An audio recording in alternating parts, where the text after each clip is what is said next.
Gente, boa noite para vocês. Boa noite, pessoal. Tudo bem? Estamos na nossa hora. Nós vamos, então, iniciar a nossa aula 24, né?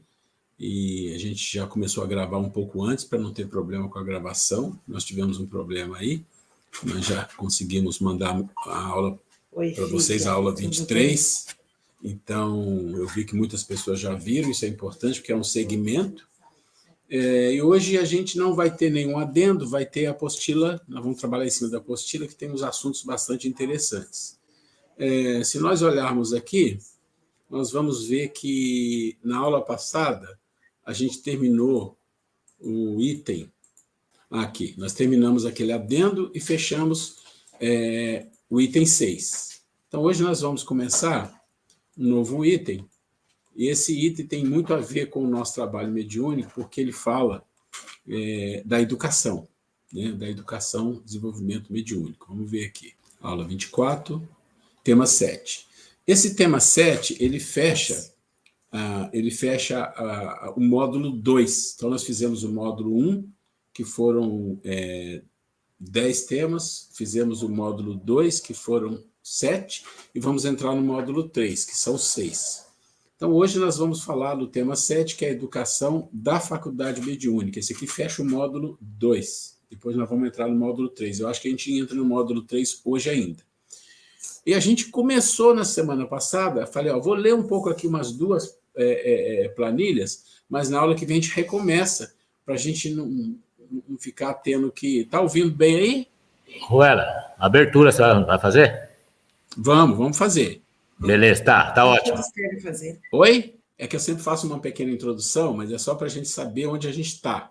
Então, esse tema 7, ele encerra o módulo 2, e eu acho que hoje a gente consegue entrar no módulo 3, que vai ser o tema 1, tema 2. Né? Então, hoje é a educação da faculdade mediúnica. Então, nós vamos começar fazendo a nossa prece, né? Pedindo o amparo espiritual. Você quer fazer a prece? Pode fazer. Bem, meus queridos irmãos, boa noite a todos, né?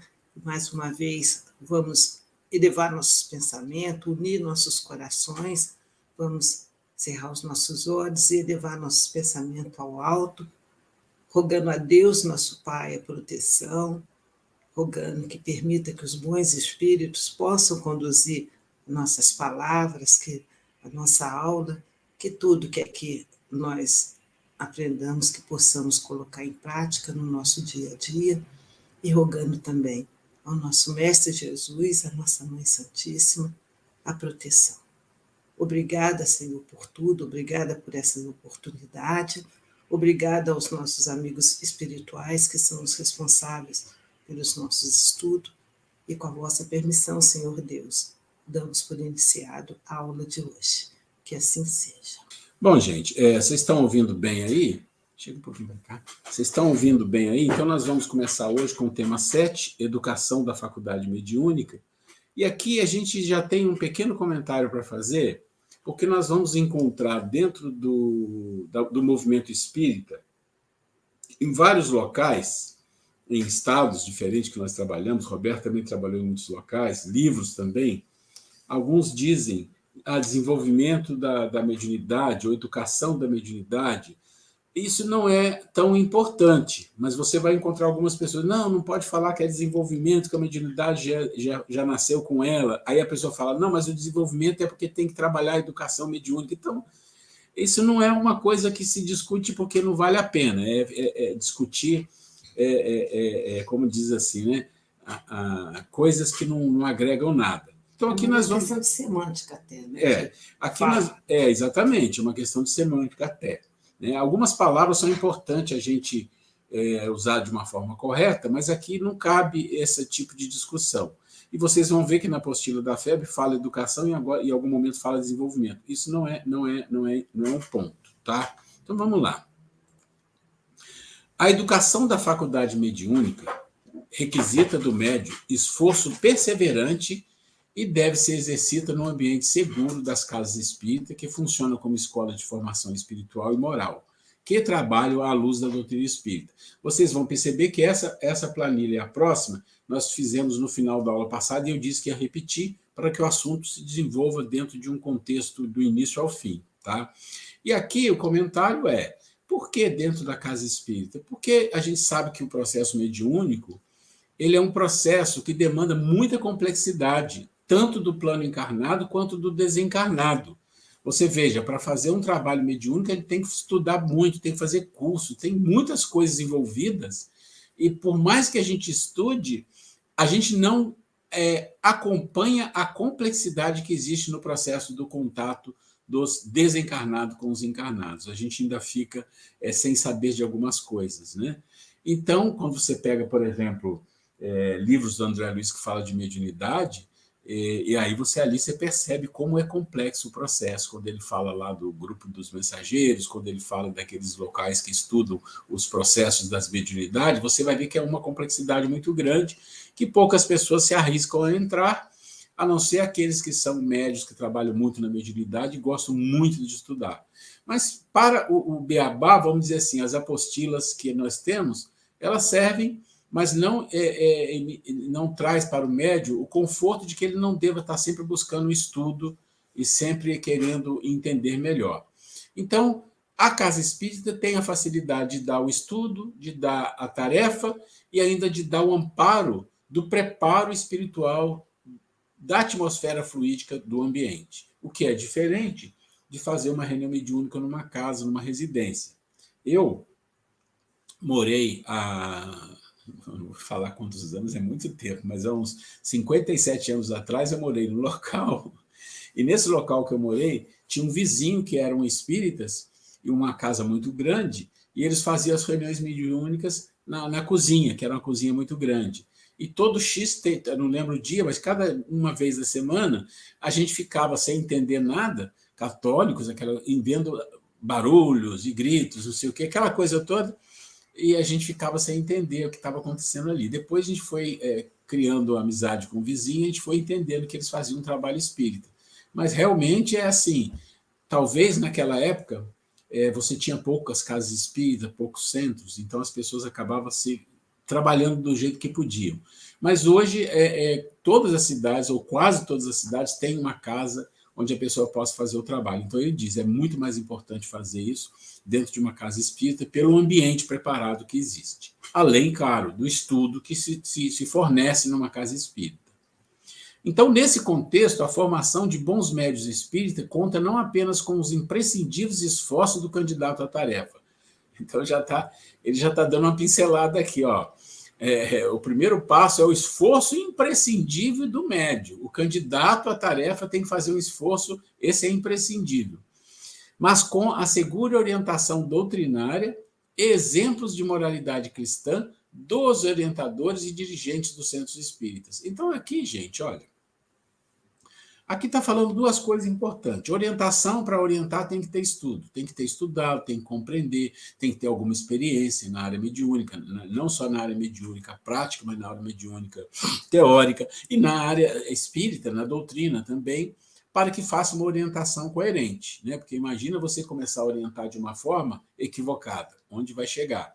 Além disso, nós não estamos dizendo aqui que os orientadores e os dirigentes dos centros espíritas devem ser espírito evoluído, super evoluídos, não é isso.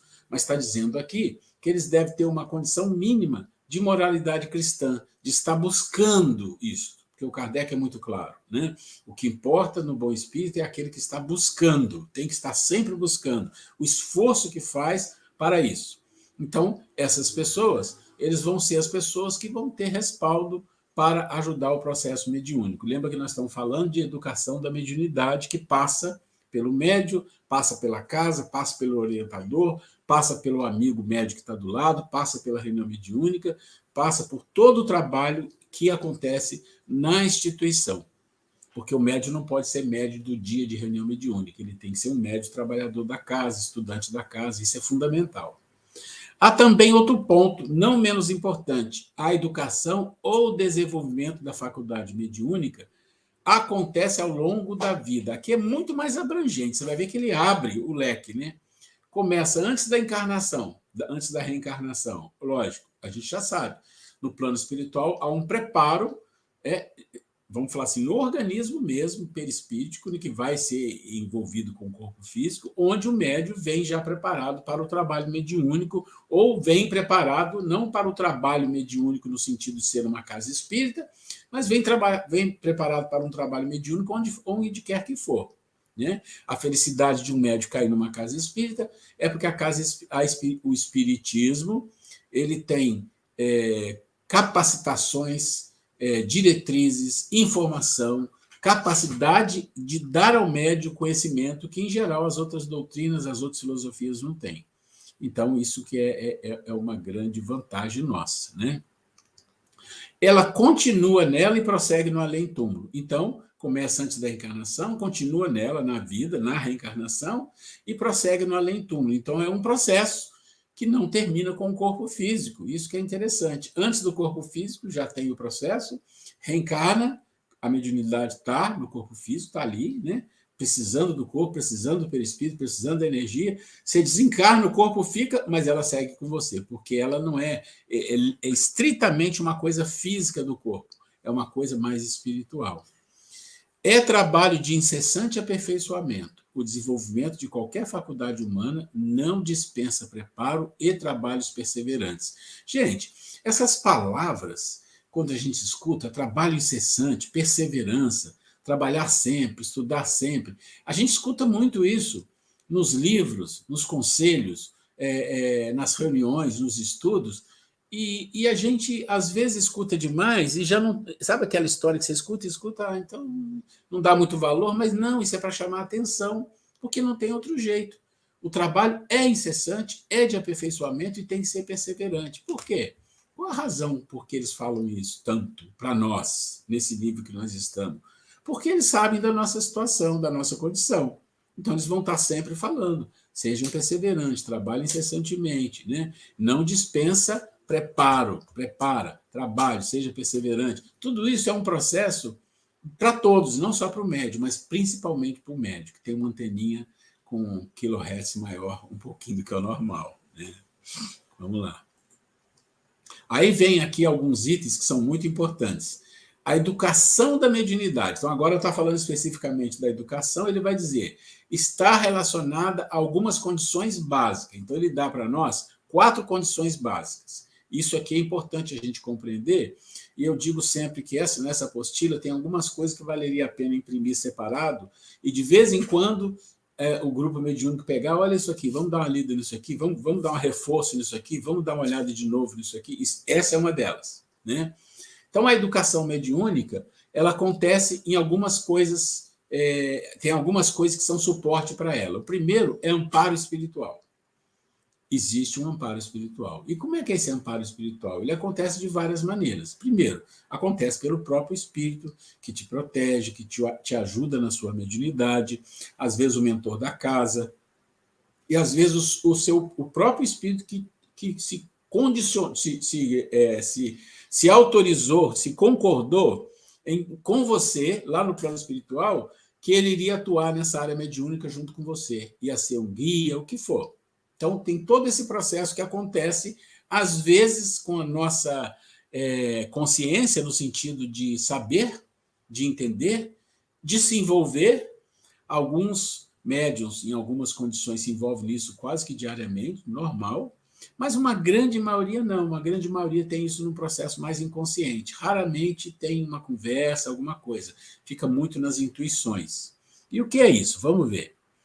Quando da eclosão da mediunidade, é comum um médium ser assaltado por um clima psicológico de emoções contraditórias, variável em intensidade de acordo com a personalidade do médium, sua sensibilidade e conquistas morais e intelectuais. Então, vamos lá.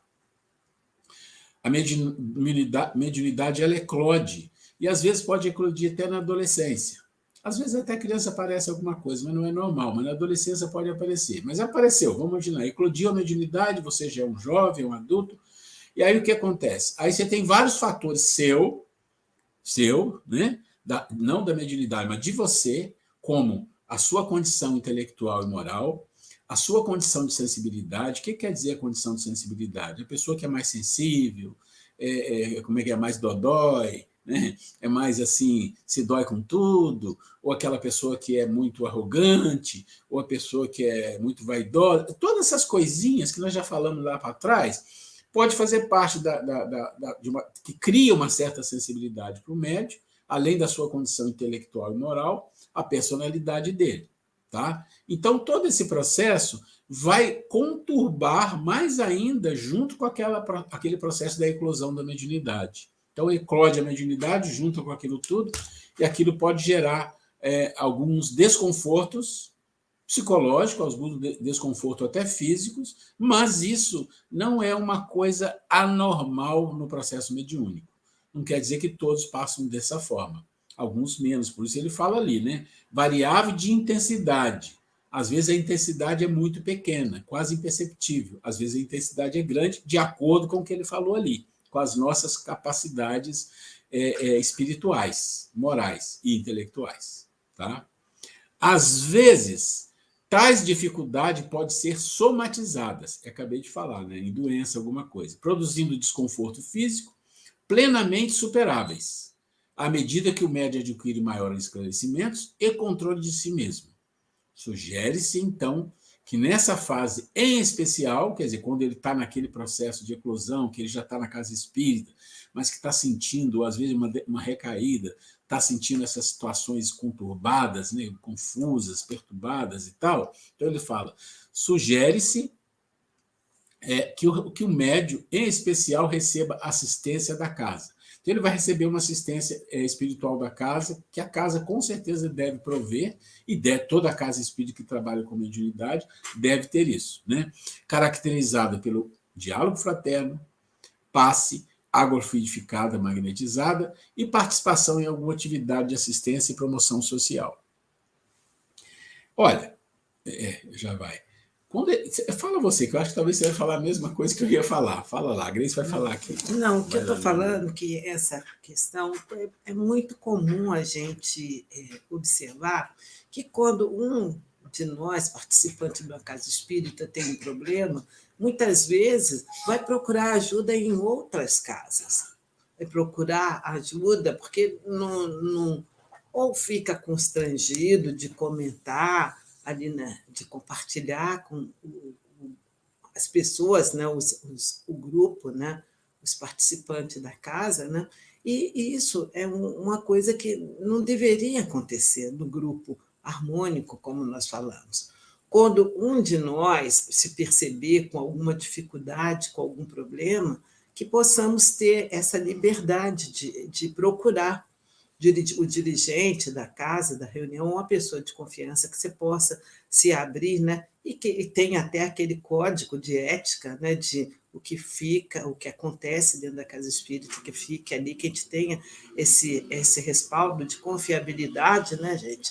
Então, isso é muito importante, o que o Ruela falou aqui, que algumas coisas deveriam ser impressas, né? E de vez em quando falar, então acho que deveria até se fazer assim, tipo um roteirozinho, e de vez em quando que falar, será que nós estamos conseguindo ter essa harmonia, estamos conseguindo pôr em prática tudo que nós temos aprendido?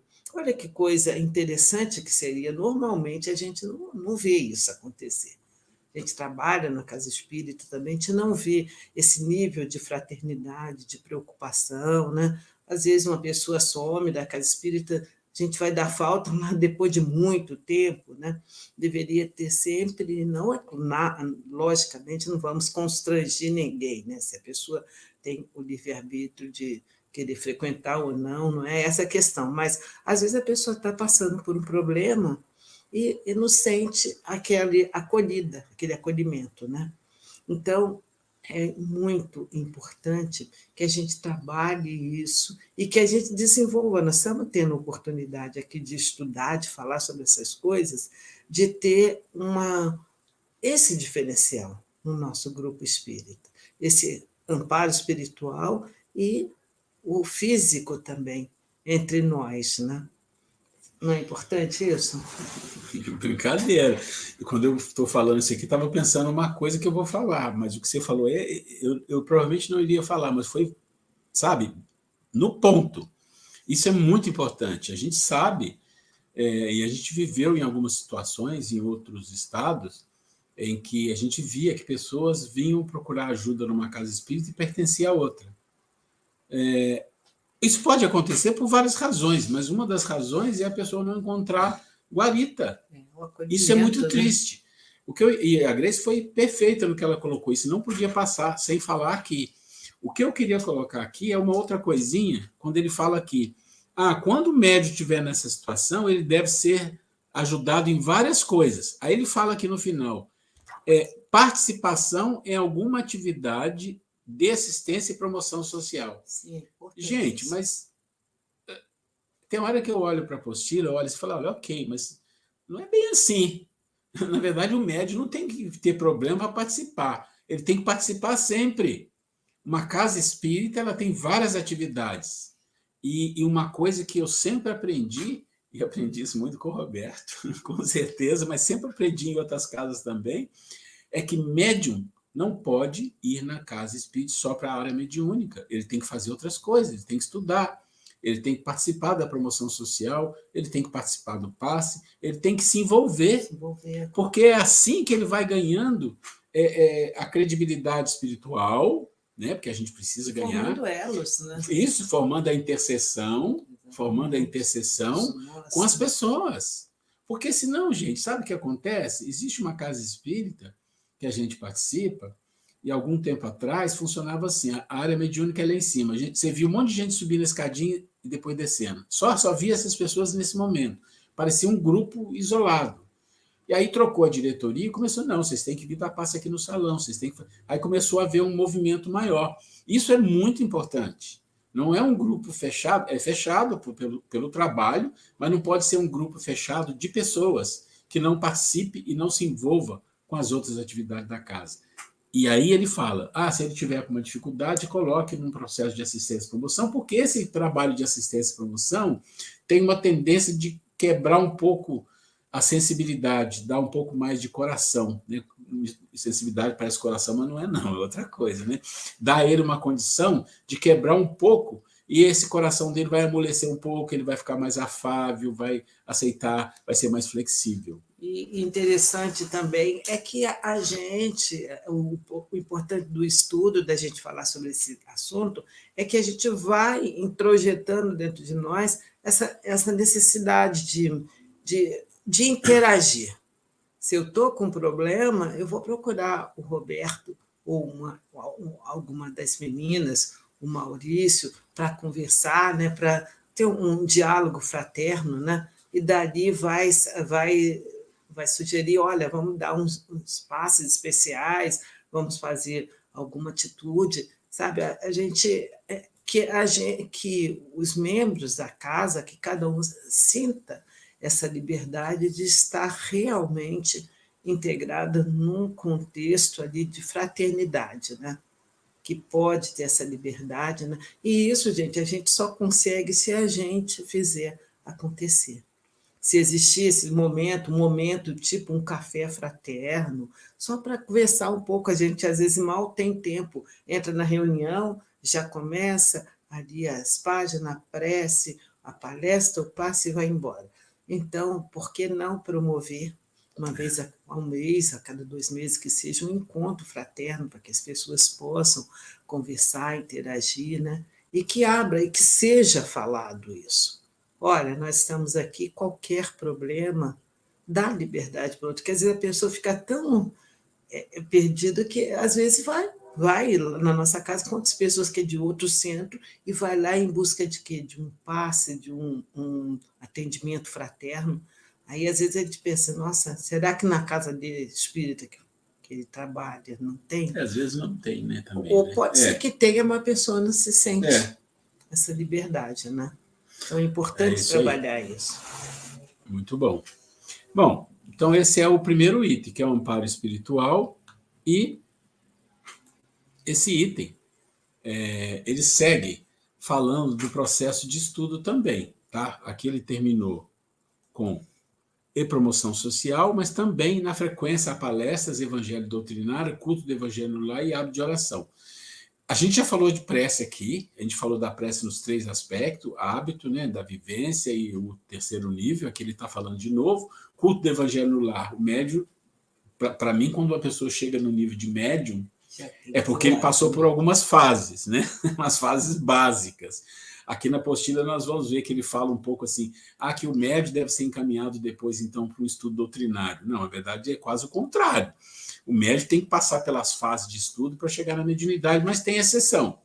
E a exceção também ele fala aqui na apostila, nós vamos entender. Alcançando o reajuste espiritual, então imagina que o médium se recomponha, o médium é encaminhado ao estudo regular do espiritismo, inscrevendo-se em cursos básicos ou específicos da mediunidade, conforme o nível de conhecimento do espírito que ele possua. Então, aqui tem uma leitura que dá a entender 2 coisas diferentes. A primeira que dá a entender é, olha, ele tá equilibrado, então ele vai passar por estudo de espiritismo básico. Não faz muito sentido para mim, porque quando a pessoa vai para uma área mediúnica, ele tem que ter alguma coisa, ele tem que ter alguma experiência, tem que ter feito algum curso básico, alguma coisa ele deve ter feito. Não pode entrar de cara, porque o trabalho mediúnico exige muito conhecimento, principalmente do orientador e do dirigente, mas do médium também, que está ali no processo de psicofonia, aí tem o processo da incorporação, e aí?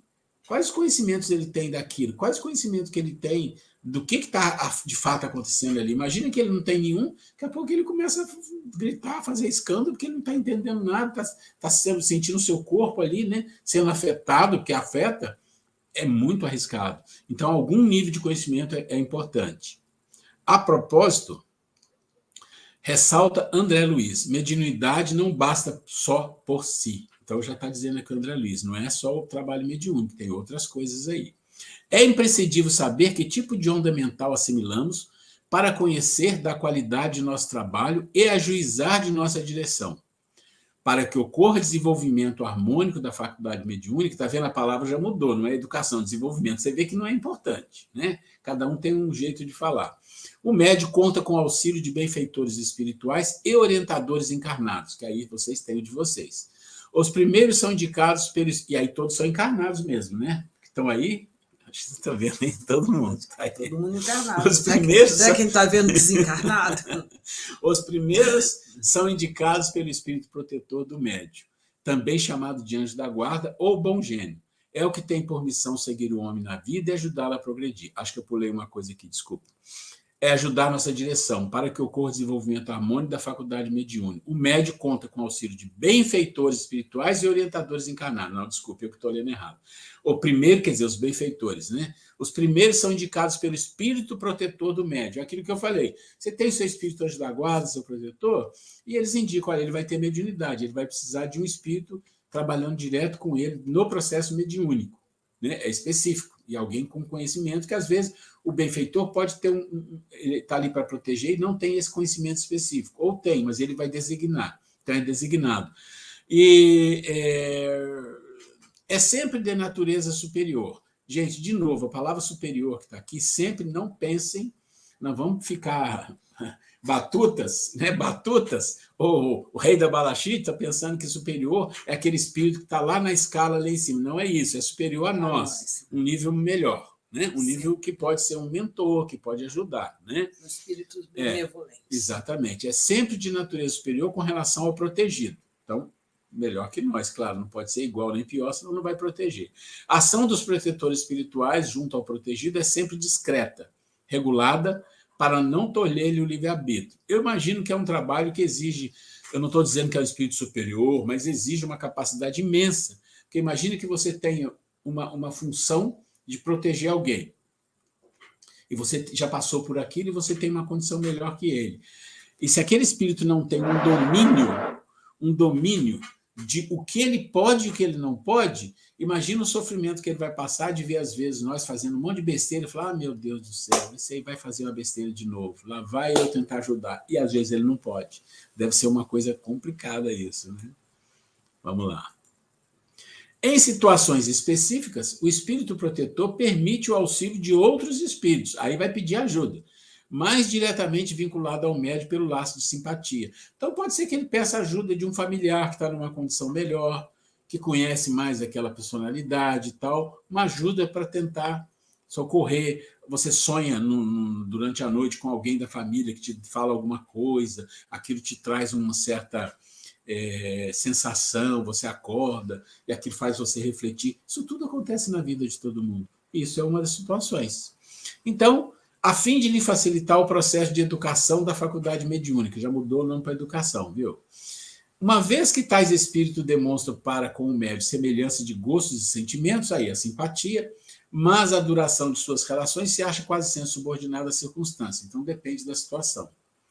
No âmbito do centro espírita, cabe aos coordenadores e monitores dos cursos regulares de estudo e prática da mediunidade e aos dirigentes de grupos mediúnicos a tarefa de orientar e auxiliar os médiuns. É fundamental, gente, que os orientadores, o responsável, o presidente da casa, o orientador da reunião mediúnica, o dirigente, o próprio doutrinador, eu não sei como vocês falam aí, mas já vi falar de terapia, doutrinador, aconselhador, e acho que os nomes aí não significam muita coisa, mas eu sempre vi, e isso eu já li em muitos lugares, como de suma importância, que haja uma certa sintonia entre o trabalho do coordenador mediúnico, do orientador mediúnico, daquele que conversa com os espíritos, ali orienta o médium, e os médiuns. Tem que haver uma certa fraternidade para que a coisa funcione na forma bastante suave, né? Contudo, a equipe de encarnados que colabora com a formação e educação do médium, dentro e fora do grupo mediúnico, deve cuidar-se para manter-se atenta aos propósitos e à natureza dessa tarefa, a fim de obter bons frutos. De novo, volta aqui aquilo que a gente falou da intercessão. Propósito. Qual é o propósito? E a Grace acabou de falar uma coisa interessante.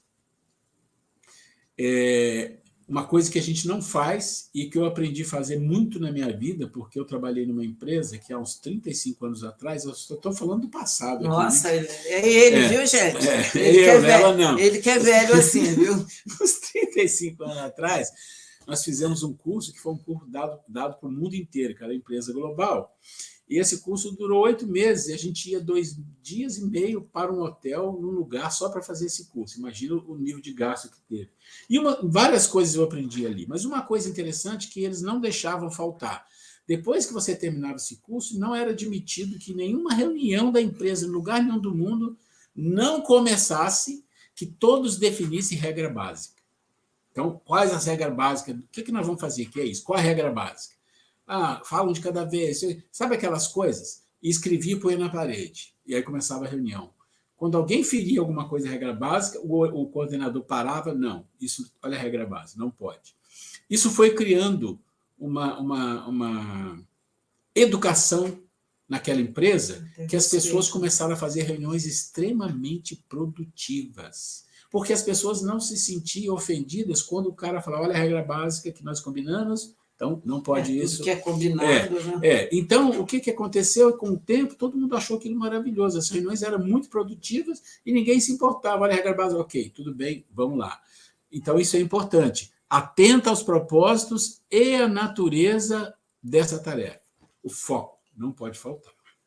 Bom, agora é o item 2. Então, nós falamos do item 1, são 4 itens, né? Que é o amparo espiritual. Agora fala de quê? Ok, do preparo. Então, o amparo espiritual tem, o amparo da casa espírita tem, o amparo dos trabalhos, agora, e o estudo, que compete ao médium, né? O estudo espírita se revela como uma necessidade que não deve ser adiada ou dificultada. Então, está falando para o médium. Você não deve adiar e nem dificultar. Dificultar significa o quê? Hoje não dá, hoje eu não posso, hoje eu não vou, tem um problema, não sei o quê. Então, não deve dificultar, pois proporciona ao médium o devido conhecimento doutrinário, orientando-o a respeito da natureza dos espíritos que pode utilizar sua faculdade mediúnica e como manter com eles relações fraternas e respeitosas. Gente, o pouco que a gente conseguiu falar aqui nesse passadinho nosso aqui de 6 meses, sobre os adendos, deu para entender que não é fácil a gente compreender as coisas, a vida, as pessoas, nos compreender, e compreender principalmente quando o Kardec fala, se a gente tem dificuldades de compreender o ser humano, imagina os desencarnados. Então, quando você estuda a doutrina espírita e você agrega a doutrina espírita coisas mais modernas, como, por exemplo, a Joana, a Irmã Dufour e outros espíritos que ditam livros mais atuais, porque trazem um processo detalhado, mais psicológico para dentro da doutrina, você vai entender que o negócio é bem complexo, que não é simples. O processo de relação humana é mais complicado. Imagine quando você coloca desencarnados no meio, né? Então vamos lá. O médium tem a obrigação de estudar muito, observar intensamente e trabalhar em todos os instantes pela sua própria iluminação. Está aqui, né? É o médium. Somente desse modo poderá habilitar-se para o desempenho da tarefa que lhe foi confiada, cooperando eficazmente com os espíritos sinceros e devotados ao bem e à verdade. Assim, é importante que o médium só seja encaminhado ao grupo mediúnico propriamente dito. Está vendo que aqui ele muda, aí ele dá o tom. Depois de aprender em estudo regular como realizar intercâmbio com os espíritos. Essa condição é adquirida nos cursos continuados de mediunidade, que deve necessariamente aliar teoria e prática da mediunidade.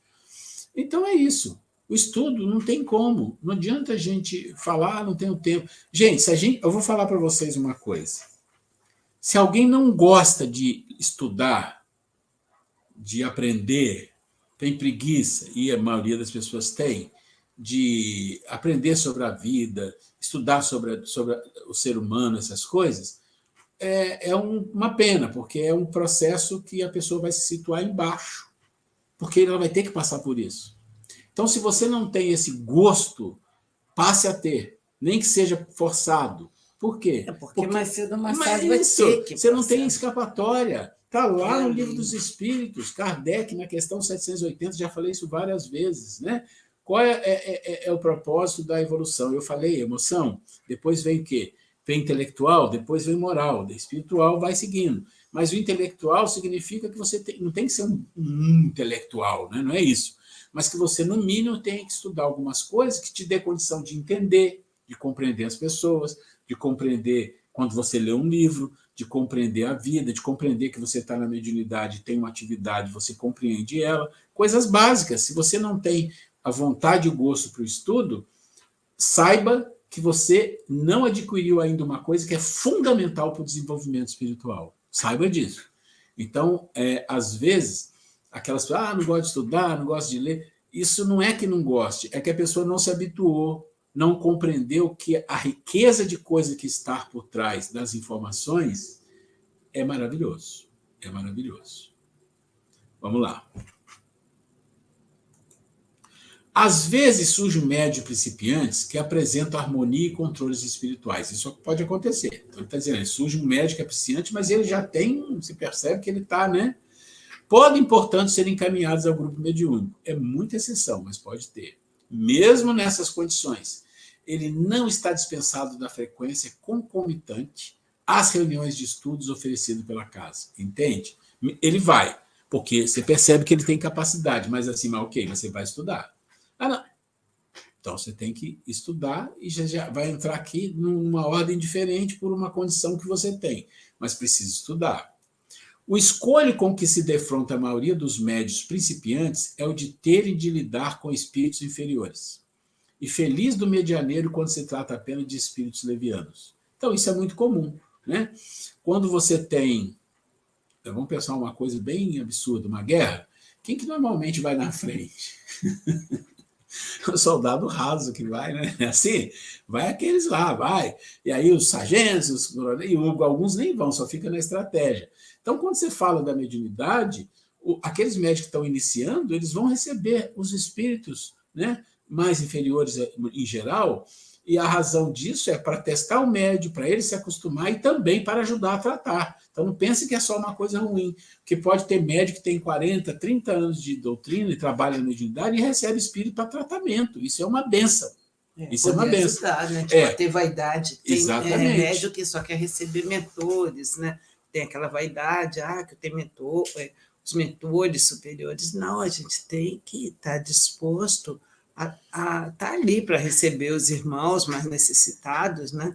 Que estão doentes. Então, é nosso dever. Exatamente. É humano até. A gente está aberto para receber esses irmãos, né?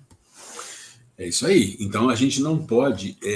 Vaidoso. Não, e não pode rotular. Ó, fulano, olha lá, aquele lá só recebe espírito sofredor, é médiozinho ruim. Não existe isso, gente. A gente não tem capacidade de rotular nada, a gente não sabe o que vai no íntimo e a gente não sabe o que a espiritualidade está fazendo para aquele trabalho acontecer.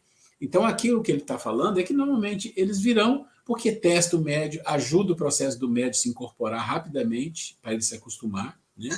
Mas isso não significa que aquele médio sempre vai receber espíritos inferiores porque ele é fraco, porque ele iniciou, e depois de um tempo ele vai receber só espíritos superiores. Esquece, não é assim que funciona, não. E aqui no Brasil, né? Aqui no Brasil tem uma condição diferente que eu já expliquei lá atrás, quando falou dos tipos das reuniões para vocês. A reunião aqui no Brasil é uma reunião de tratamento.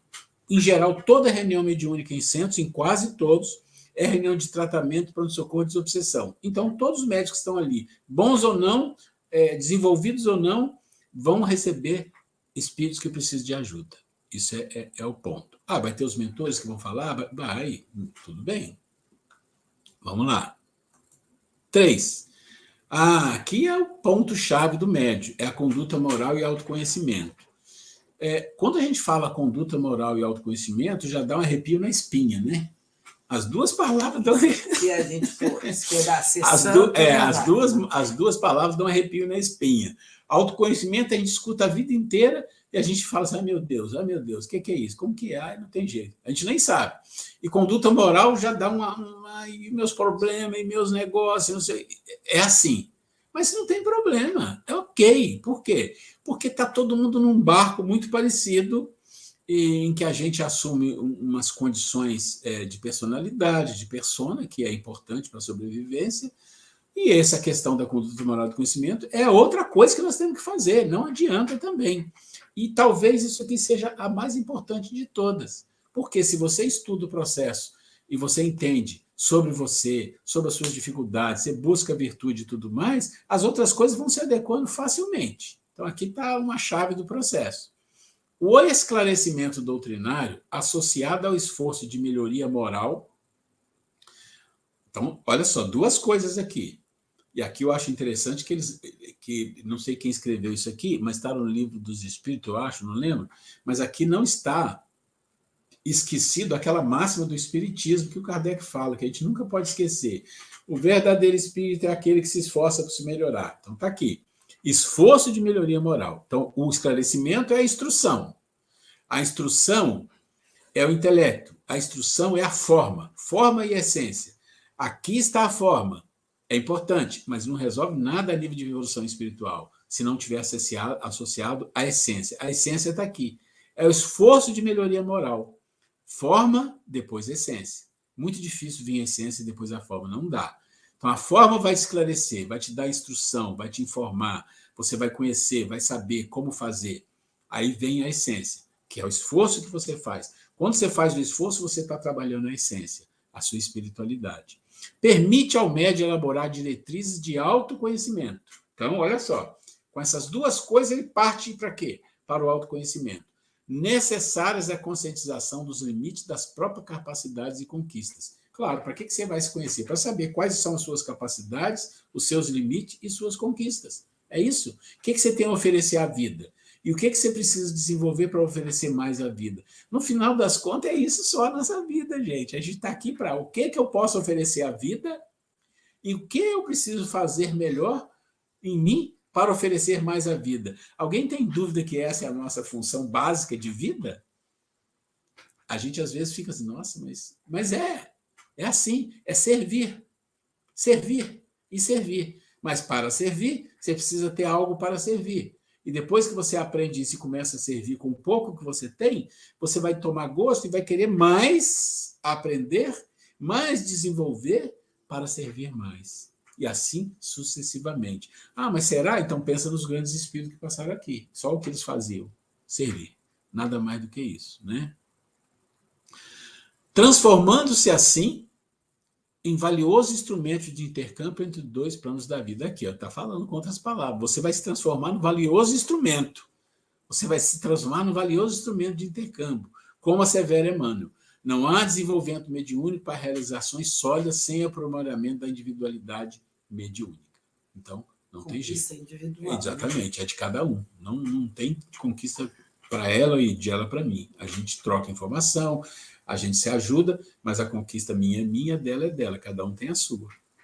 Todas as imperfeições morais são outras tantas portas abertas ao acesso dos espíritos maus. Bom, isso já é praxe, né? A gente já sabe. Porém, a que eles exploram com mais habilidade é o orgulho, porque é a que a criatura menos confessa a si mesma. A gente não vai nunca confessar o nosso orgulho, nem às vezes para a gente mesmo, porque a gente vai disfarçar. Não, eu estou ajudando, eu estou fazendo o meu melhor, o que eu vou fazer é bom para as pessoas. Tudo bem, mas se você buscar, sempre vai existir uma ponta de orgulho, de vaidade, o que for ali, né? O orgulho tem perdido muitos médios dotados das mais belas faculdades, e que, se não for essa imperfeição, teriam podido tornar instrumentos notáveis e muito úteis. Ora, quem está falando aqui são os espíritos, e falam de épocas mais para trás, né? Mas falam com conhecimento porque eles estavam vivendo isso.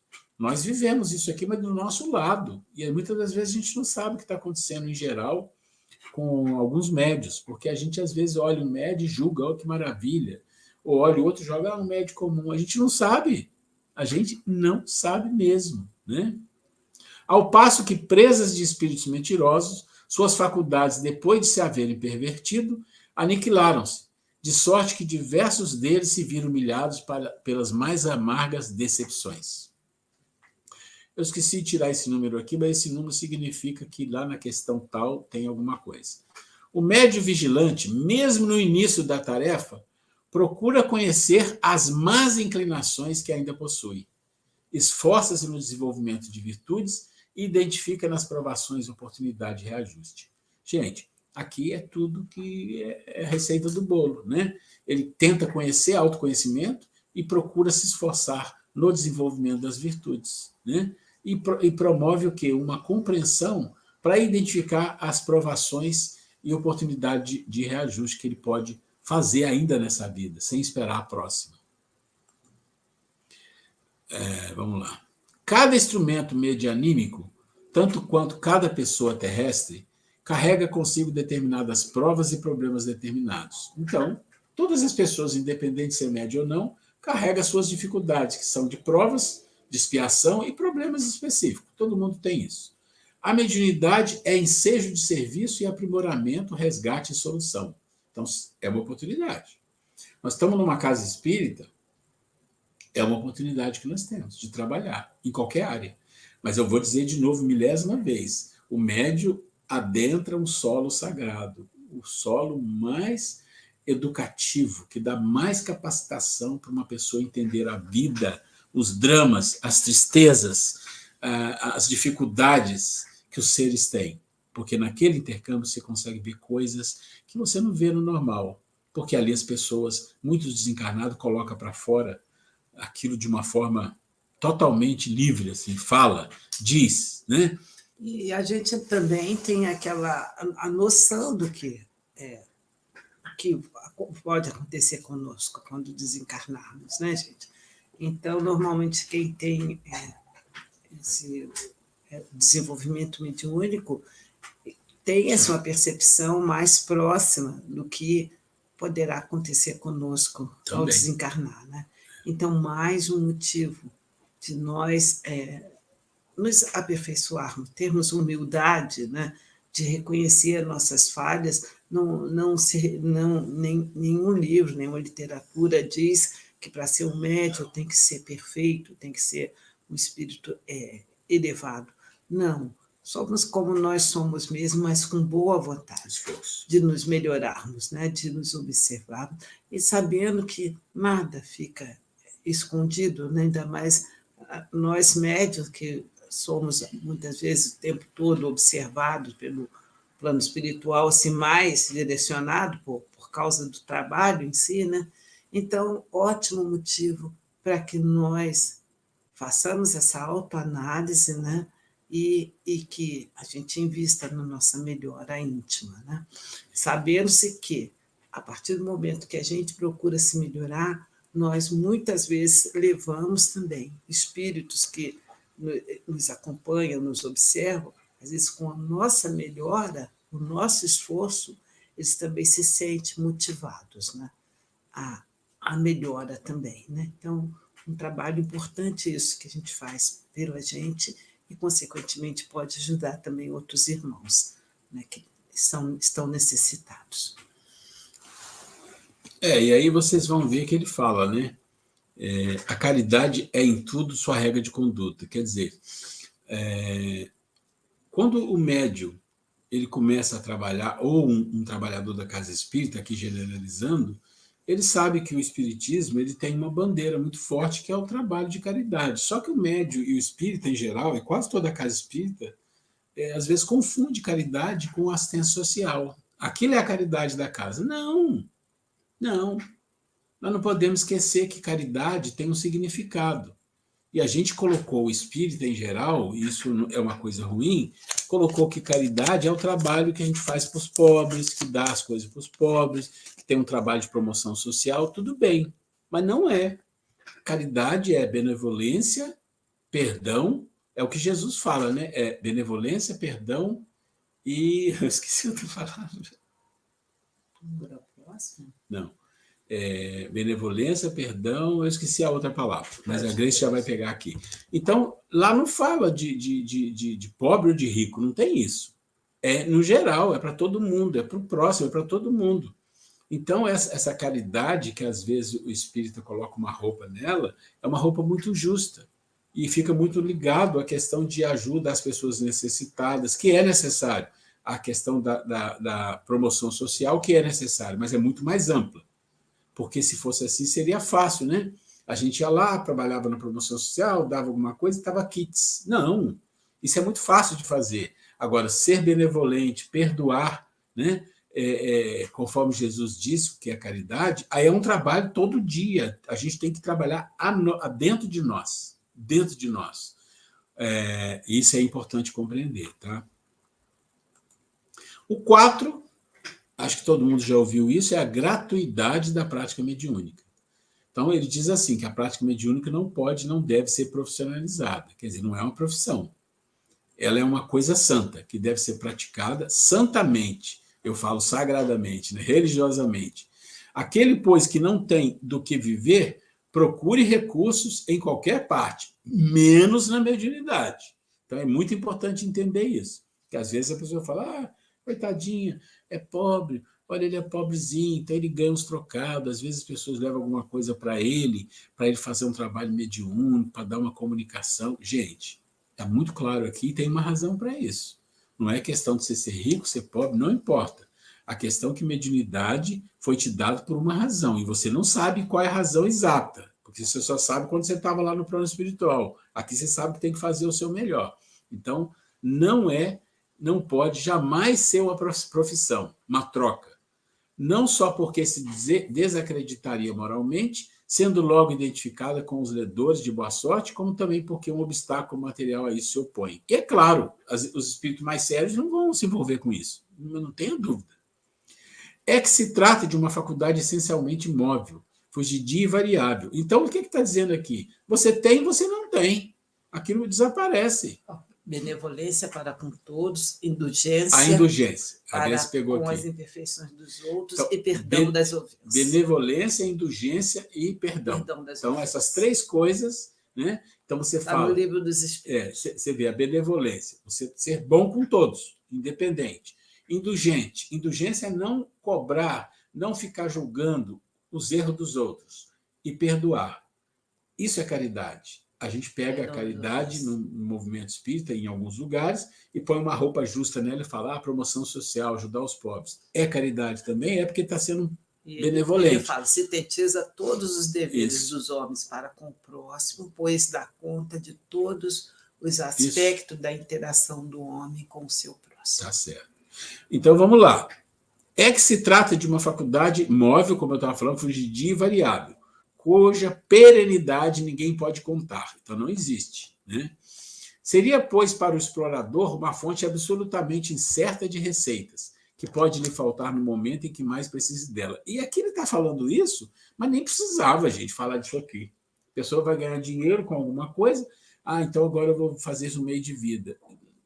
Para nós que somos espíritas, já estamos careca de saber, já lemos isso em milhões de lugares diferentes, que esse processo não se envolve com essa questão financeira, de jeito nenhum.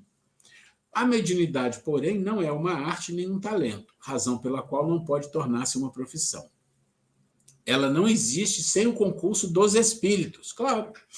Faltando esse, já não há mediunidade. A aptidão pode subsistir, mas o seu exercício se anula. Portanto, explorar a mediunidade é dispor de uma coisa da qual não se é realmente dono. Então, olha só a palavra, mediunidade, é o medianeiro de alguma coisa. Como é que você vai cobrar por um trabalho onde você é medianeiro se essa outra alguma coisa diz para não cobrar? Esquece, não vai funcionar, né? A prática mediúnica usual na casa espírita é considerada como um instrumento de aperfeiçoamento espiritual disponibilizada por Deus que, nesse aspecto, pode configurar uma provação, expiação ou missão, de acordo com as necessidades evolutivas do espírito reencarnado. Então, está claro. Olha, você veio com a mediunidade, o médium tudo veio por expiação? Não. Pode ser uma expiação? Pode ser uma provação. Qual a diferença que tem de uma coisa para outra? A expiação, você veio com a mediunidade para você resgatar alguma coisa. A provação, você não veio resgatar nada. É uma prova para o espírito, para fortalecer o espírito. E uma missão? Missão é que, olha, você não tem que expiar com esse tipo de coisa e nem vai ser provado, mas você tem uma missão de trabalhar com isso, com pessoas, organizar isso, organizar aquilo. Isso faz parte da sua intercessão. Você vai construir a sua rede de intercessão por aí, né? Isso de acordo com as necessidades evolutivas. Aí ele vai separando aqui. A mediunidade provacional, também denominada mediunidade tarefa, tem como objetivo reparar equívocos cometidos em existências pretéritas. Reveste de provas ou tribulações escolhida pelo Espírito. Ele escolheu aquela prova antes da sua reencarnação, assim explicadas pelos orientadores da codificação. Escolhestes apenas o gênero das provações. Os detalhes são consequência da posição em que vos achais, e muitas vezes das vossas próprias ações. Então, é que eles esclarecem assim, olha, tem lá a reunião, você escolheu. Você escolhe a questão genérica. Os detalhes ficam a seu critério. Se você pode sair fora, pode continuar, pode fazer melhor, pode fazer pior, é responsabilidade do dia a dia, do cotidiano. A expiação, por outro lado, refere à necessidade de cumprir ou expiar uma pena. Então, é uma coisa mais forte, né? Decorrente de grave violação à lei de Deus. Então, tem diferença, provação e expiação. Na mediunidade e expiação, os médios são atormentados por espíritos perturbados e perturbadores. A expiação, nessa situação, alega Emmanuel, alinha os quadros de enfermidade e infortúnio, que começam no berço, e a evolução desdobra realizações e esperança que se entremostram na meninice. Deixa eu ver se vai mais aqui. Todavia, alerta Allan Kardec, sabemos que a duração da expiação está subordinada ao melhoramento do culpado. Então, olha só que interessante. Se você tem uma mediunidade, e o que eu vou falar aqui não é uma regra, nada é uma regra, tá? Mas, mediante o que está escrito, se você tem uma mediunidade de expiação, você vai ter muitos tormentos, porque são violações graves que você fez no passado, muito graves. Então, muitos espíritos vão ali para querer se vingar, para querer não deixar você conseguir conquistar a sua recuperação, você não pagar a sua dívida, vamos dizer assim. Então, vai ter muita perturbação para isso. Mas aí o Kardec fala lá, mas se você for persistente, o que vai acontecer? Você vai se melhorar. E aquilo vai terminar. Né? Então, tem que ser a luta ali, né? E o outro, vamos ver o outro. A mediunidade de missão ou missionária é conquista, e é diferente do médium, que durante a reencarnação se compromete em promover e fazer o bem. Renasce com o compromisso de instruir os homens, em ajudá-los a progredir, em melhorar suas instituições, por meios diretos e materiais. O espírito se depura pela encarnação, concorrendo, ao mesmo tempo, para a execução dos desígnios da providência. Então, é claro aqui que você tem uma mediunidade de expiação, que é mais complicada, que vai ter muitas dificuldades, mas tem que ter persistência, porque aquilo é uma oportunidade, né? Às vezes o médium acha que aquilo é um castigo, porque ele não precisava passar por aquilo. Não, é o contrário, aquilo é uma oportunidade, e se ele vencer aquele obstáculo, significa que ele venceu a sua dificuldade do passado, então está na mão dele. Né? A prova, não, o médium escolheu aquilo como prova, vai passar por algumas dificuldades, mas aquilo é diferente de uma expiação. Não está relacionado a um erro específico tão grande quanto da expiação. A mediunidade missão missionária já é um espírito que conquistou nessa área de intercâmbio, ou em outra área doutrinária, ou numa área, né, espiritual, uma bagagem, uma condição que ele vem para ajudar as pessoas. Pode ser ajudar uma comunidade, pode ser ajudar uma escola, pode ser ajudar uma casa espírita, fundar, trabalhar, ajudar os médios, ajudar a doutrina, o que for. O que for. E aí, está aqui as referências. Deixa eu ver como é que nós estamos de tempo. Opa, tá bom, ainda temos mais um tempinho. Vamos dar início aqui. Acabamos o módulo 2. O módulo 3 tem 6 itens. Né? Ele vai falar de ação dos espíritos no plano físico, obsessão, causas, graus e tipos, o obsessor e o obsidiado, o processo obsessivo, desobsessão, os recursos, a prática da caridade como ação desse obsessivo. Então, nós vamos fazer assim. Nós vamos, com certeza, conseguir falar do tema 1, que é a ação dos espíritos no plano físico. E esse não é muito complicado, porque a gente estuda isso muito dentro da doutrina espírita. Né? Então, tema 1. Então, Allan Kardec, no capítulo 9, na segunda parte de O Livro dos Espíritos, dedica 102 questões. Olha só, 102 questões, da 456 a 557. Gente, é muita coisa. Intervenção dos espíritos no mundo corpóreo. Eu acho que, eu não sei... não, nós estudamos lá numa das primeiras aulas da pedagogia do Kardec. Quem teve acesso, ou quem ouviu, vai lembrar que como ele montou a estrutura, né? A estrutura do Livro dos Espíritos, o que vinha primeiro, o que vinha depois. E esse item, intervenção dos espíritos no mundo corpóreo, é uma das perguntas que ele faz na pedagogia, quando ele começa a construir a doutrina. Né?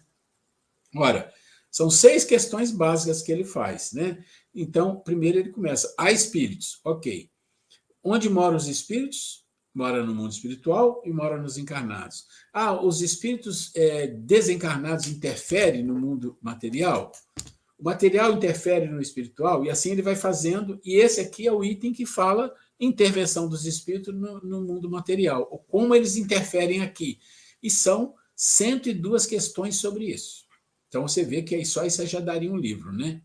Nesse capítulo, o codificador analisa a ação dos espíritos no plano físico.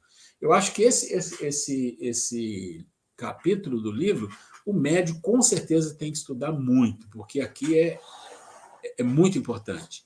Nesse capítulo, o codificador analisa a ação dos espíritos no plano físico, que pode ocorrer de forma sutil, pela influência mental, ou claramente percebida nas diferentes manifestações mediúnicas, as duas coisas, de efeitos físicos e intelectuais. A interferência dos desencarnados no plano físico pode ainda ser boa ou má, fugaz ou duradoura. Bom, quando ele fala que a interferência pode ser, ele está misturando tudo, né? Ele está falando dos espíritos bons, que vêm da intuição, vêm falar coisas boas, pode ser má, pode ser duradoura ou pode ser rápida, pode ser um monte de coisa, pode ser uma interferência, você passou na rua e recebeu uma influência, pode ser uma obsessão, pode ser uma fascinação que dura, mas pode ser uma influência boa de um espírito bom que quer te ajudar. Então, tá aí. Os espíritos exercem também ação nos fenômenos da natureza? Então, vamos lá. 1. Influência mental. É comum supor-se que a ação dos espíritos só ocorre por meio de fenômenos extraordinários. Isso pode acontecer, mas é raro, ao contrário do que acontece no dia a dia.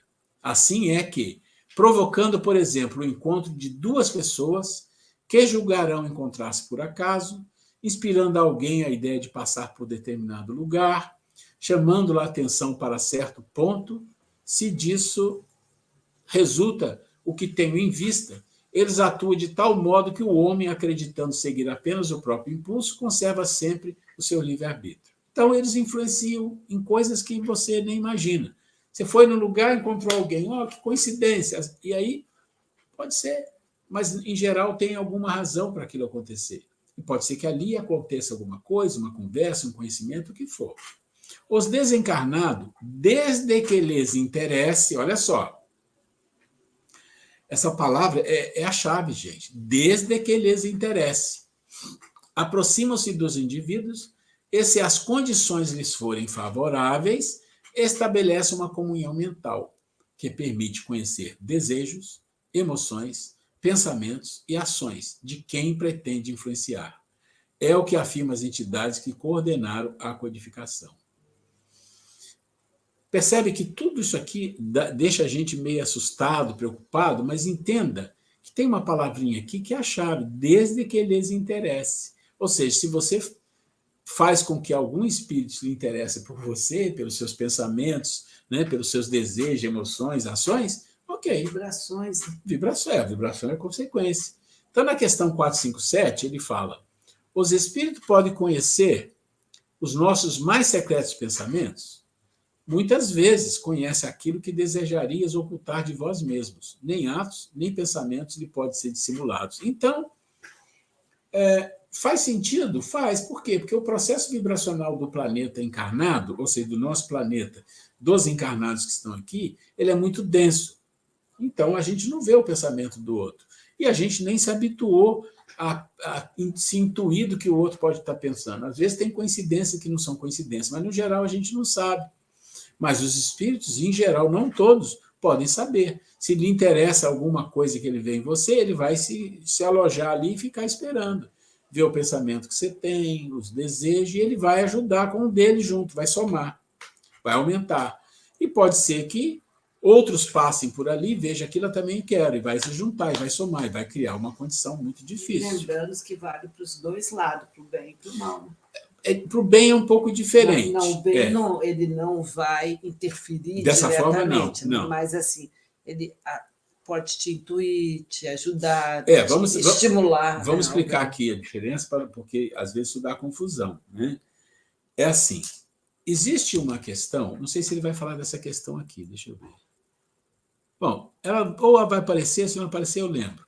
Existe uma questão no Livro dos Espíritos que o Kardec pergunta: os espíritos influenciam os nossos pensamentos? Todo mundo já conhece isso aqui.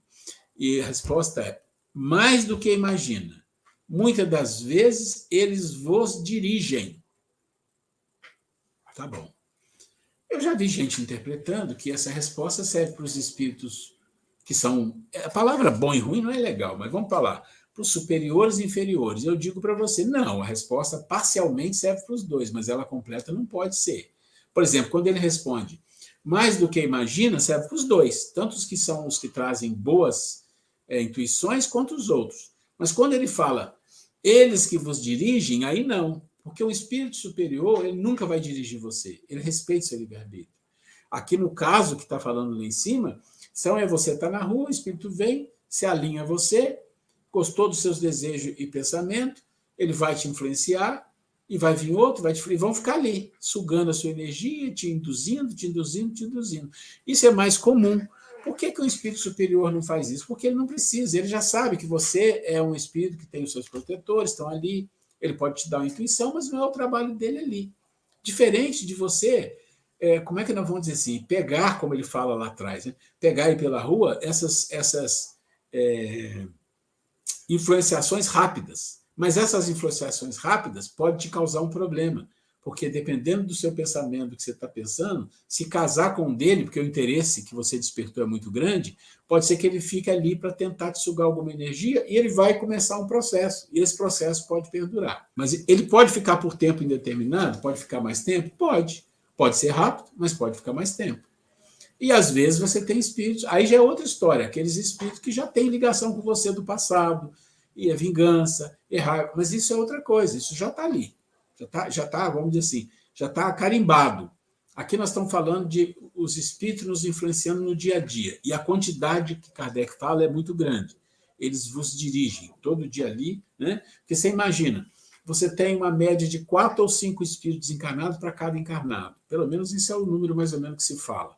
Então, imagina, você está na rua, a quantidade de desencarnado que está aí é muito maior que a multidão que está aí. Porque a maioria das pessoas que desencarnam não vai para lugar nenhum. Não vai lugar nenhum, entre aspas. Vai, fica aí. Né? Não vai para nem umbral, não vai para as trevas, não vai para a colônia, não vai para o mundo superior, fica por aí. Por quê? Porque nem sabe que existe, não sabe de nada, não tem noção de nada. A maioria das pessoas desse planeta não sabe de nada, gente, não percebe, não sabe, só sabe que existe o corpo e acabou. Então fica por aí e vai ficar meio bobado, adoidado, e passa você, ele percebe que você tem um pensamento, uma emoção parecida com a dele, aquela energia, e fica ali. É como, vamos pensar no alcoólatra. O alcoólatra, muitas das vezes, ele recebe uma quantidade de companheiros muito grande. São as pessoas que desencarnaram, que são alcoólicos e que não querem parar de beber. Então fica ali na beirada do bar, naqueles lugares, para sugar energia. Né? Então ele fala aqui, o interesse dos espíritos nasce da afinidade estabelecida. Então tem afinidade com o encarnado pelos processos de sintonia mental, como ensina Emmanuel. É no mundo mental que se processa a gênese de todos os trabalhos da comunhão de espírito a espírito. Precede a sintonia entre duas mentes, a afinidade intelectual ou moral, ou ambas, pois o homem permanece envolto em largo oceano de pensamentos, nutrindo-se de substância mental em grande proporção. Então, o que ele está dizendo para nós aqui?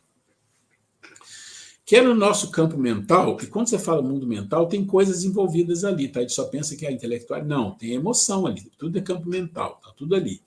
Então, é ali que funciona o processo. Tudo nasce dali, daquele processo ali. Tudo nasce dali, e é ali que os espíritos também estão vivendo aquilo.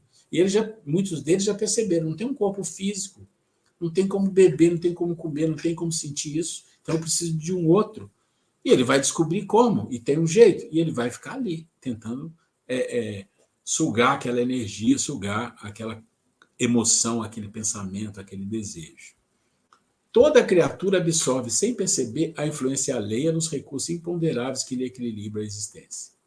Se elevado, os bons espíritos estimularão o indivíduo para o bem. Se atrasado, insuflarão sentimentos inferiores que podem conduzir a processo obsessivo, às vezes de grande complexidade. Olha, uma regra interessante que dá para perceber em algumas situações são pensamentos recorrentes, que são muito fortes e que você não gosta, você não quer, mas eles recorrem. O que é isso? É influência. Você tem. Mas aquilo, quando não tem influência, aquilo vai se dissipando. Mas se a influência vem, não dissipa, ela reforça. Então, isso é uma maneira de ver como pode acontecer a coisa, e acontece, às vezes, de uma forma sutil que a gente não sabe. Em suma, acrescenta o benfeitor espiritual. A mente, em qualquer plano, emite e recebe, dá e recolhe. É para lá e para cá. Renovando-se constantemente para o alto destino que lhe compete atingir. Estamos assimilando correntes mentais de maneira permanente. Então ele fala isso e o Kardec fala, né? Os espíritos se influenciam mais, você imagina, e vos dirige. Ele está dizendo isso aqui. É como se fossem ondas de rádio, passando por todo lado. As correntes mentais, muito mais. E a gente pega daqui, pega dali, manda para ali, manda para aqui, constantemente. De modo imperceptível, ingerimos pensamentos. Então, a gente é como se ingerisse os pensamentos. A cada instante, projetando em torno de nossa individualidade as forças que acalentamos em nós mesmos. Vai criando uma vibração. Somos afetados pelas vibrações de paisagens, pessoas e coisas que nos cercam. Se nos confiamos às impressões alheias de enfermidade e amargura, apressadamente se nos altera o tônus mental. Imediatamente. Gente, é tão fácil entender como você está, às vezes, com um pensamento tão bom, às vezes acontece uma coisinha, puf, aquilo cai. Aí você fica chateado, amargurado, você nem sabe por quê. Aí depois aquilo sobe. Então, é assim. E às vezes não acontece nada tão grave, mas com aquele acontecimento, acontece uma onda mental muito forte, você cai naquele nível de vibração, e aí você fica nele. Aí você melhora a programação, você sai, fica lá. Acontece alguma coisa, você dá uma caidinha, aí você fica ali. Não é cair e subir logo, às vezes você não consegue. Isso é muito comum. Apressadamente se nos altera o tônus mental, inclinando-nos à franca receptividade de moléstias indefiníveis. Então, entendeu? O tônus mental cai, puf, e é o que ele está falando. Quando cai, ele te leva à receptividade de moléstias indefiníveis. Você entra no nível. Se nos devotamos ao convívio com pessoas operosas e dinâmicas, encontramos valioso sustentáculo ao nosso propósito de trabalho e realização. Gente, olha isso. Isso aqui que ele está falando é a salvação da lavoura. Né? É a salvação da lavoura, ou seja, a casa espírita, o movimento, as reuniões, os estudos, o encontro, a fraternidade, tudo isso, quando é bem feito, é o local onde a gente sente o refrigério, é onde a gente sente, sabe, o respirar, é aquela coisa agradável, que você está ali junto, você sente que a vibração ali é boa, e você quer ficar um pouco mais, sabe? Você quer ficar um pouco mais. A minha esposa falava para mim, de vez em quando, assim, eu quando vejo você no centro, é tão bom. Fala aí, Cris. Não, é que às vezes eu virava para ela e falava que nós deveríamos morar dentro do centro espírita, que sempre trabalhamos juntos, mas no centro espírita é uma harmonia tão plena. Eu achava até ele mais bonito, ficava olhando para ele, se meio apaixonadinha até, né? Porque, né? Aí eu falava, quando saía lá do centro, às vezes mudava, não tinha todo esse amor, toda essa paixão. Aí eu brincava para ele, vamos montar uma meia águazinha no fundo do centro, né? E ficar por lá, que aí a gente vai manter, né? E realmente, porque a gente sente o envolvimento da vibração, né? Então, é isso aí. É assim mesmo. E bom do centro que isso acontece. Aquele lugar que você entra, a gente tem prazer.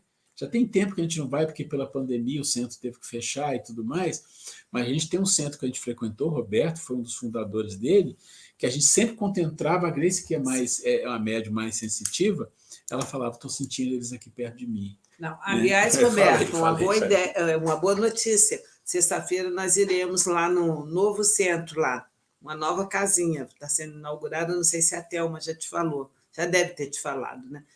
Ela vai fazer palestra e eu até vou combinar com ele de fazer uma participação. Né? Nós estamos muito felizes por essa oportunidade. Vamos ver se coincide de uma vez você vir para esses lados e nos encontrarmos lá juntos. Bom, vamos terminar esse aqui, para a gente não... Então, aqui. Como consta em O Livro dos Espíritos, os Espíritos influem no nosso pensamento e em nossos atos. Mais do que imaginais, para o seu rendimento, são ele que vos dirige. É o que eu acabei de colocar, né? É o que eu tinha falado. Em que pese, os Espíritos diuturnamente inspiram ideias. O indivíduo é livre para aceitá-las ou não. Como na maioria das vezes, as ideias transmitidas vão ao encontro das do encarnado. Esse é a acolhe com naturalidade. Gente, vamos pensar, vamos imaginar um negócio aqui. Olha só. Imagina que você está desencarnado, mas você se vê como quase um encarnado, normal. Só que você percebe que você tem uma capacidade de influenciar o pensamento, as emoções das pessoas, dos encarnados. E você descobre que você pode fazer isso sem ser visto. Já pararam para imaginar como é o negócio? Já pararam?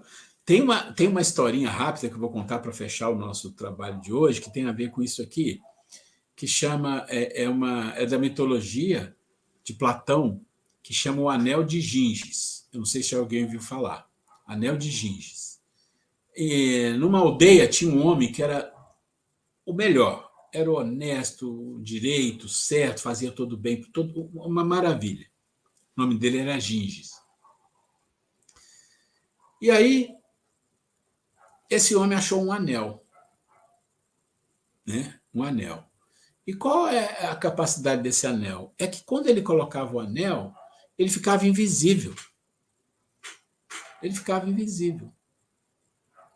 E aí ele ficava invisível, e aí ele começou a pensar, opa, ficando invisível, eu posso fazer muitas coisas que as pessoas não vão saber que sou eu. Olha só. E aí, a história é que ele começou a fazer coisas. Mas as pessoas descobriram que tinha o anel e começaram a confabular. Se eles tivessem o anel também, como é que faria? E começaram a pensar, faria muita coisa com esse anel. Então, a história do anel de Ginges, que eu estou resumindo ao máximo, é para a gente entender. Os desencarnados, todos, para nós, têm o anel de Ginges. Ou seja, eles estão invisíveis para nós, com raras exceções, né? Mas com raras exceções. Então, eles podem nos influenciar, pode a qualquer instante. Por quê? Porque nós estamos sem vê-los. a qualquer lugar eles chegam. Qual é a nossa proteção? A única proteção que nós temos é o interesse. É aquela conexão do interesse. Quando eles se interessarem por você, eles vão chegar. Então, o nosso interesse deve ser nas coisas boas, no estudo, no esforço de crescimento. Quando a gente tem isso, a gente recebe uma proteção espiritual da casa espírita, que pode nos dar uma proteção, uma reunião mediúnica nos permite uma proteção, o nosso trabalho nos permite uma proteção, aquilo que a gente agrega na nossa mente, que a gente sabe que tem muitas dificuldades, mas esse esforço, só esse esforço já nos dá uma carga de proteção para evitar esses seres que têm anel de Gingis chegarem a nos influenciar de uma forma muito forte. Eu não vou seguir para frente, porque está faltando alguns minutinhos só. Nós vamos parar por aqui, né? Já comecei a gravar, ele já vai dar 1h30 aqui, aí ele acaba me cortando. E a gente continua na semana que vem. Deixa eu fechar aqui. Então, gente, como mensagem final aqui de aula, né, que nós possamos, né, valorizar essa convivência, nessa oportunidade que nós estamos tendo de estudarmos, de compreender, né, a necessidade de ter essa certeza que nós não estamos juntos casualmente, né, e, com isso, ter essa oportunidade de nós realmente nos melhorarmos. Né? Como será bom daqui a um tempo, né, quando acabar esse curso ou terminar esse ano, o grupo de vocês se perceber mais unido, mais fraterno, que tenha essa hegemonia, que seja um grupo que um apoiando o outro, que trabalhe, que cada um tenha o mesmo interesse, o mesmo propósito de ser melhor e de ser bons instrumentos no plano espiritual. É nosso desejo sincero. E saibam que todas as coisas, ontem na nossa reunião do nosso curso de doutrina, o pessoal, devido ao aniversário e tal, né, falando, olha, que tipo, que vocês estão nos ensinando, e nós, na hora, interrompemos, falando, não, nós não estamos ensinando nada para ninguém, né? A gente traz informações e as primeiras pessoas que estão... Nós nos esforçamos para pôr em prática, porque é muita responsabilidade nossa estar aqui de frente para vocês, falando um monte de coisa, estudando, né? E virar as costas, fazer tudo ao contrário. Somos santos, acertamos tudo? Ainda não, mas com certeza nós estamos agora com o objetivo, né, meu amor, de errarmos menos, de agradecer a Deus a oportunidade. E fica a sugestão para todos vocês também. Vamos errar menos. Nós já erramos tanto em outras vidas, né? Estamos tendo a misericórdia de Deus de nos oferecer a doutrina espírita e de nós sabermos, temos essa certeza do que nos espera depois. Nós vamos continuar aquilo o que nós plantarmos aqui, nós vamos colher do outro lado, né? Então, vale muito a pena esse esforço. Deixar de lado orgulho, vaidade, né? Sermos mais fraternos dentro de uma casa espírita, não só dentro da casa espírita, né? Mas, sobretudo, que aí é o nosso refrigério, é onde a gente se energiza. Eu queria só falar uma coisa, Roberto. Na semana que vem, eu vou ter que dar um dia de parada. Eu já falei com o grupo de segunda, mas na terça também eu vou ter que dar um stopzinho. Umas férias de um dia. Férias de inverno. Então, a gente não vai ter aula da semana que vem, tá? Eu depois mando a aula gravada para vocês e comunico isso por escrito para não ficar... Tá ok? Gente, boa noite a todos, boa continuação de estudo. Que Jesus, que Nossa Senhora ilumine, que abençoe o coração de cada um de vocês, que sejam iluminados e que seja um grupo harmônico. Um beijo para todos vocês, fiquem com Deus, boa continuação de aula. Vou encerrar aqui a transmissão, fiquem com Deus, até, não a semana que vem, a outra.